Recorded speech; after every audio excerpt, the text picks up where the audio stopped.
नमस्कार। जसलन क्लासेस में आप सभी विद्यार्थियों का एक बार फिर से स्वागत है। हम लोग विशेषण के भेदों के बारे में पढ़ रहे थे। इससे पहले वाली कक्षाओं में हमने विशेषण किसे कहते हैं, उसके प्रकारों के बारे में, संख्यावाचक विशेषण, गुणवाचक विशेषण और सार्वनामिक विशेषण के बारे में पढ़ लिया था। आज हम लोग बात करेंगे परिमाणवाचक विशेषण किसे कहते हैं। ठीक है, फिर बिना समय बर्बाद किए हम बात करेंगे सीधा परिमाणवाचक विशेषण किसे कहते हैं। ठीक है, परिभाषा है, वे शब्द जो संज्ञा या सर्वनाम की माप तोल का बोध कराते हैं उन्हें परिमाणवाचक विशेषण कहते हैं। परिमाणवाचक विशेषण के अंतर्गत संज्ञा सर्वनाम शब्दों में विशेष्य के रूप में, यानी हम संज्ञा शब्द को लेकर चलते हैं, उसी से हम वाक्य की पहचान भी जल्दी से कर लेते हैं। तो संज्ञा यानी विशेष्य के रूप में जो भी हम परिमाणवाचक विशेषण के अंतर्गत लेते हैं ना, उसमें द्रव्यवाचक विशेषण यानी द्रव्यवाचक जो भी वस्तुएं चीज़ें होती हैं उनका इस्तेमाल सबसे ज़्यादा करते हैं। और द्रव्यवाचक शब्द का इस्तेमाल हम यानी पदार्थ, लिक्विड आइटम्स जो भी होंगे वो सारे द्रव्यवाचक विशेषण के अंतर्गत आते हैं। द्रव्यवाचक विशेषण के अंतर्गत एक और चीज़ होती है जो ज़रूरी है, हम बता देते हैं आपको, वो होती है अगणनीय। द्रव्यवाचक जो भी वस्तुएं और हम इन वाक्यों में परिमाणवाचक के अंतर्गत इस्तेमाल करेंगे वो अगणनीय होती हैं, जिन्हें हम गिन नहीं सकते हैं। जैसे पानी गिन सकते हैं? नहीं, माप तोल के बता सकते हैं कितना लीटर में है, लेकिन सवाल ये भी आए अगर वो बॉटल में हो यानी ग्लासेस में हो तो हम गिन सकते हैं, फिर वो संख्या के अंतर्गत चला गया है।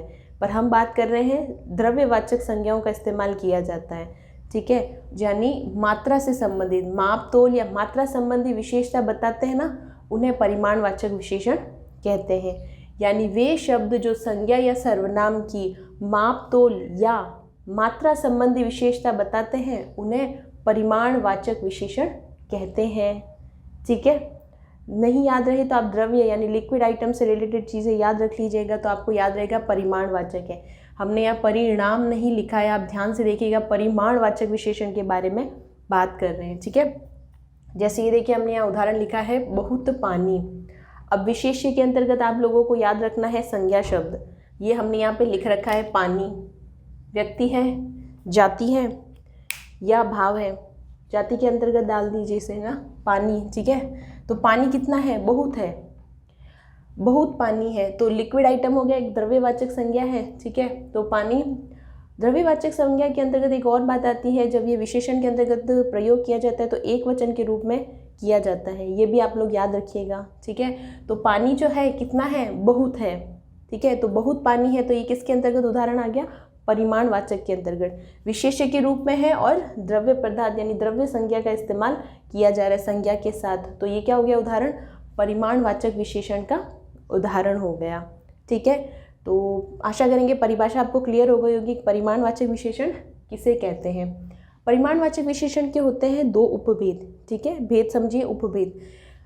पहला होता है निश्चित परिमाणवाचक विशेषण और अनिश्चित परिमाणवाचक विशेषण। पहले हम बात करेंगे निश्चित परिमाणवाचक विशेषण के बारे में।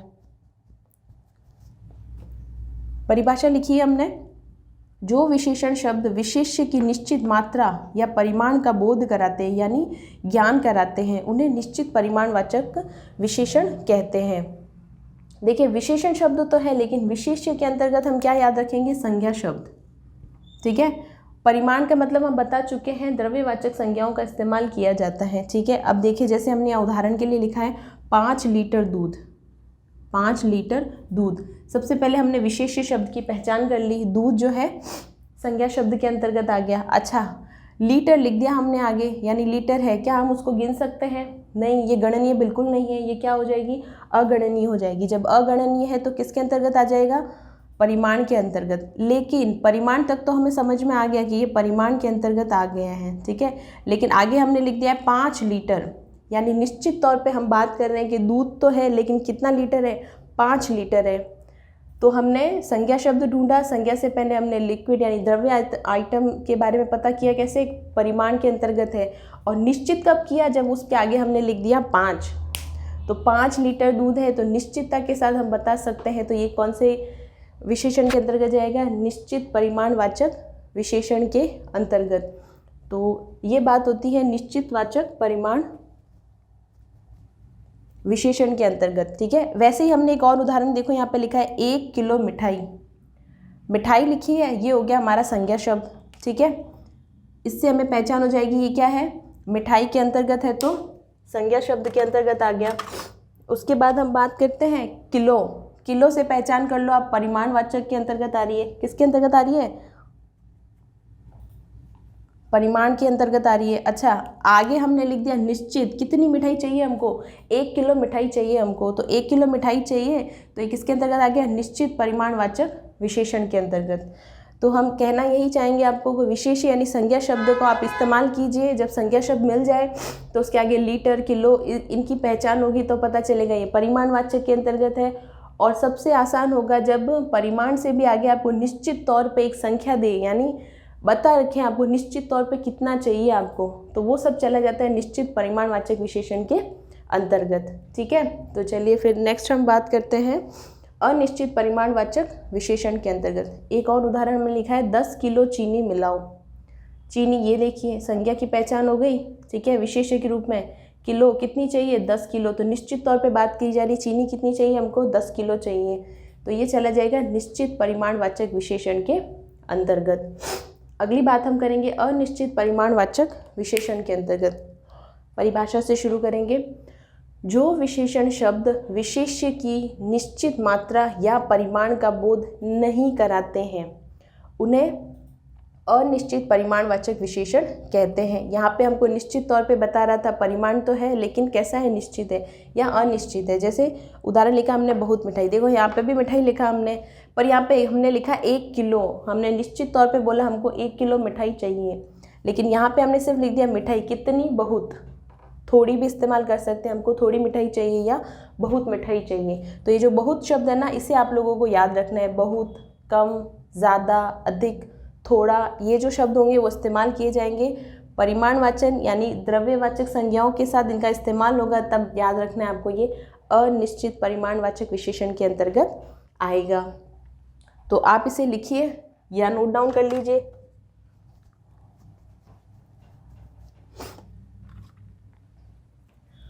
ये लिखे हुए विशेष्य, संज्ञा से संबंध, संज्ञा शब्द ढूंढना है, विशेषता तो बता ही रहा है लेकिन निश्चित नहीं, क्या बता रहा है, अनिश्चित बताएगा।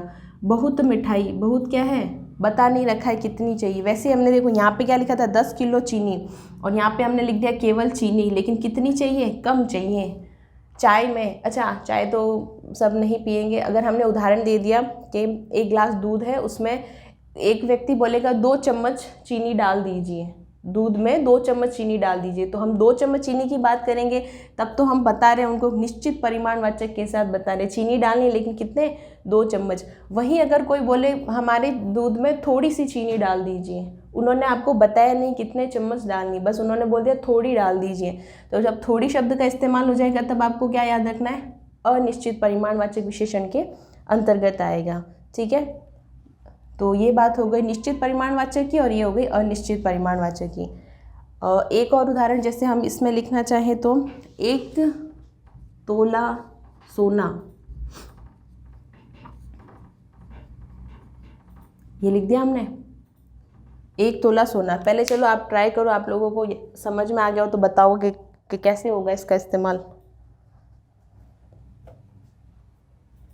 कोई बात नहीं, ये देखो विशेष्य के अंतर्गत हम सबसे पहले बात करेंगे संज्ञा शब्द की। ये ले लिया हमने सोना, ठीक है, सोना अब तोला, सोना को हम क्या कर सकते हैं, गिन सकते हैं, गणनीय है नहीं, हम उसको माप तोल के ही बता सकते हैं कि कितना है, 10 ग्राम है। एक जैसे हमने यहाँ पे लिख दिया तोला, वैसे 10 ग्राम से काउंट करते हैं, पैसा कितने है 10 तोले के हिसाब से हम उसे गिनते हैं, तो हमने लिख दिया सोना, ये हो गया एक संज्ञा शब्द। तोला है तो आपको याद रखना है माप तोल की बात आ गई है, तो किस में चला जाएगा, परिमाणवाचक में, और कितना ले चाहिए हमको, 1, तो ये निश्चित परिमाणवाचक के अंतर्गत हो गया। और अगर हमने ये लिख दिया तोला सोना,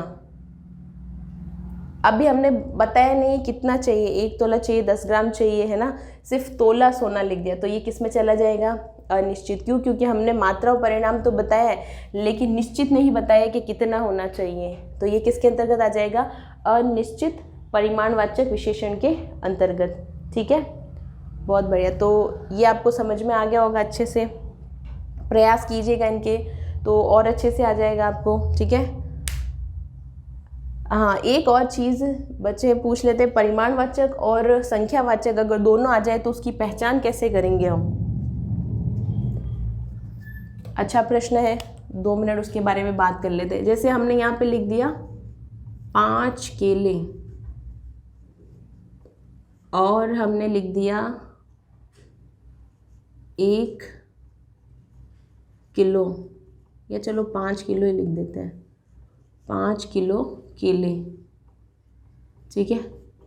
अब देखो संज्ञा शब्द तो दोनों में लिख दिया हमने, इधर भी केले लिखा है, इधर भी केले लिखा है, यहाँ पे भी 5 लिखा है, यहाँ पे भी 5 लिखा है। अब आप दोनों ही सेम लग रहे होंगे, नहीं बिल्कुल नहीं, दोनों सेम नहीं लग रहे हैं। केले शब्द बिल्कुल संज्ञा के अंतर्गत लिखा है आपने कि केले हैं, ये जातिवाचक के अंतर्गत आएंगे, लेकिन आप ये देखिए संख्या हमने 5 लिखी है यहाँ पे केले हैं जिन्हें आप गिन सकते हो, 5 है वो, यानी गणनीय संख्या के अंतर्गत आएगा। तब आप उसके सामने लिखोगे संख्या से संबंधित, संख्यावाचक, जहाँ पे गणनीय चीज़ें होंगी। हम फिर से बोल देते हैं, जहाँ पे गणनीय चीज़ें जिन्हें आप गिन के बता सकते हो निश्चित तौर पर, वो संख्या के अंतर्गत जाती है। लेकिन जब आप संज्ञा शब्द लोगे यानी विशेष्य के रूप में, और उसके आगे आपको एक एक शब्द मिलेंगे, उसके बारे में हमने आपको बता रखा है, बहुत ज़्यादा कम वगैरह होगा, लेकिन द्रव्य के अंतर्गत आएगा। तो इसमें भी द्रव्य के अंतर्गत आएगा, लेकिन बहुत सारे ऐसे संज्ञा शब्द होते हैं जिसके पहले आपको किलो, ग्राम ऐसे शब्द लिखे हुए मिलेंगे, फिर निश्चितता के तौर पे बताएंगे ना, तब वो क्या कहलाते हैं, परिमाण के अंतर्गत आते हैं। किसके अंतर्गत आते हैं, परिमाण के अंतर्गत आते हैं, ठीक है। तो किलो वगैरह याद रखोगे तो अच्छे से याद रहेगा, द्रव्यवाचक के अंतर्गत आएगा तो वो ज़्यादा सही रहेगा, ठीक है। तो फिर